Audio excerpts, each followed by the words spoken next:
Is your attacking AI making a run, positioning themselves like this, not giving you a passing option? Well, look no further.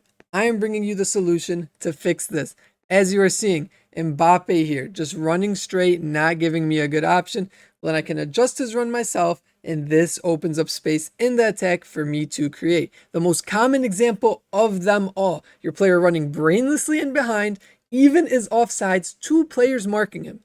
I adjust his run, bring him onside, gives me a passing option, which then allows for me to create. And at the end of this, we're able to end up scoring. Now, you're going to see I'm entering the box. Zizou's continuing straight rather than finding space, so I send him into the space. Easy goal. Again, we're going to see the issue of our striker not giving us an option. Neymar's running in behind. This is not a high percentage pass to make, so we adjust his run, create an easy chance. We get into this next scenario. This could be a 2v1, but our striker's just running straight. Pull him quickly back. As a result, very easy goal. And another use, pull the player closer to the ball and receive it. As you see here, easy chance. At this point, I hope you're now seeing how useful this can be, especially with the way that attacking AI can often be.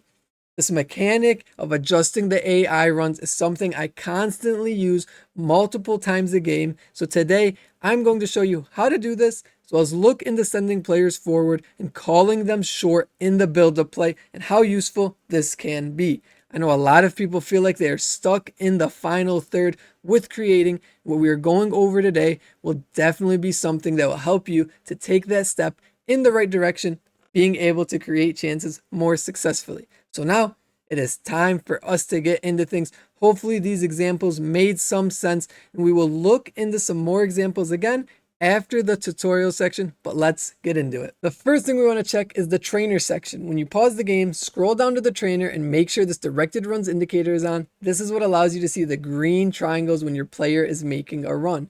Now, we want to focus on sending players on runs, and I will show you how effective this can be. To perform this, all you have to click is L1 if you're on PlayStation or LB if you're on Xbox, while looking in the direction of the player you want to send forward. As you see, when I click L1 or LB, I send the player forward, and what I like to do is click L1 plus pass or LB plus pass at times, and this will send the player who made the pass on a forward run, which, trust me, very useful.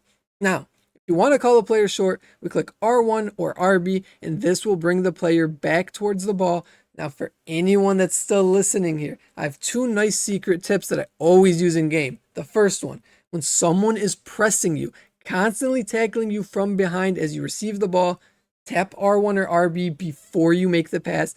Allow them to come back a step before receiving the ball. You have so much more space to work with. The second thing I like to do is oftentimes you can send a player forward with L1 or LB and immediately bring them back with R1 or RB. Constantly play around with this, leaving your opponent lost in what you are doing, as most of the time they are looking to guard a forward run, so you can end up creating more space with it. Now, before we go into the directed runs part, I want to show you how effective the sending players forward really is. You can see I send Mbappe forward, which leads my opponent to move a player to watch the run, leave Zizou open on the backside, easy space to exploit. In this next clip, watch how we send Zizou forward after making a pass, leaving us to have another easy chance. Pay attention to Bonmati here. She gets sent on a forward run. I also send Neymar on a forward run after making the pass, and our opponent does not properly track this, leading to an easy chance once again.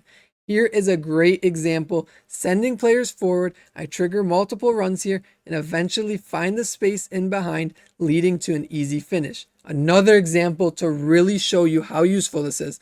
Sending players on run, being patient with the ball. And the key thing here is just because we send someone forward does not mean we need to pass to them. And eventually you will see Zizou goes unmarked on a forward run, leading to once again an easy goal. Hopefully these examples are really helping you to see how effective this can be, especially because you're able to change things up, throw your opponent off with sending players on runs sometimes and passing sometimes, looking them off. I've not included clips utilizing the calling players back to the ball in different cases where you send them forward and immediately call them back, or when being pressed. So remember to keep that in mind. If you need more help against the press, let me know and I can post examples plus other tips for that.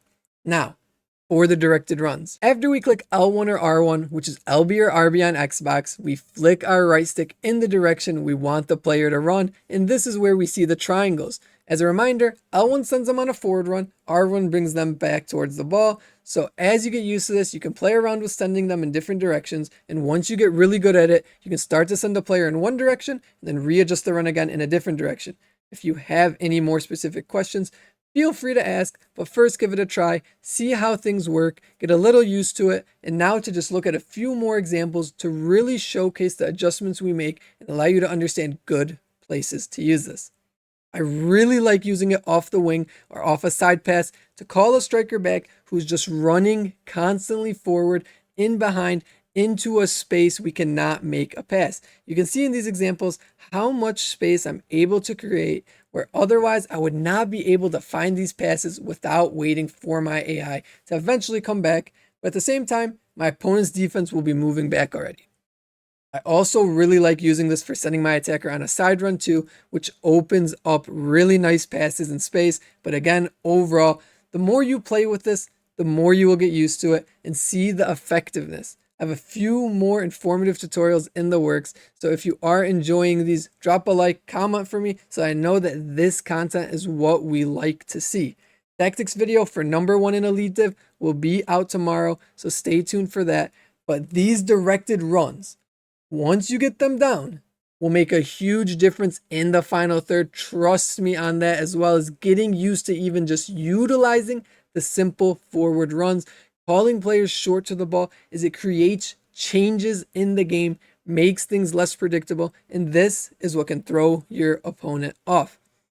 As a final reminder, utilizing this to bring a striker back for better passing angle rather than going off sides behind the defender, using L1 or LB to send a player forward, especially when passing, as well as really using that R1 or RB to call someone short to help create separation from the defender, especially when they are pressing you hard. This is something that people never use, and it will really make a huge difference when playing someone that is very aggressive.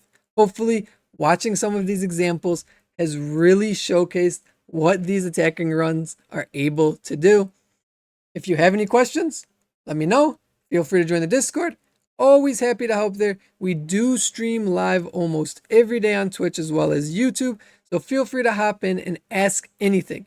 If you're looking for some more help outside of the videos privately, feel free, send me a DM on Twitter. We can work some things out for a session, but I got some more big things planned. So if you have any suggestions, we'll be happy to add it to the list, but I promise the videos are coming. I've been working on some stuff in the background, and I'm excited to share this with you guys. So for anyone that made it to this point, let me know if you'd also like to see Weekend League gameplay again, rewards, any of that kind of stuff, as I can always post that. But to anyone that made it, I appreciate it. Hopefully these tips have really helped you and allow you to score some more goals and create more chances. But as always, stay wiggly.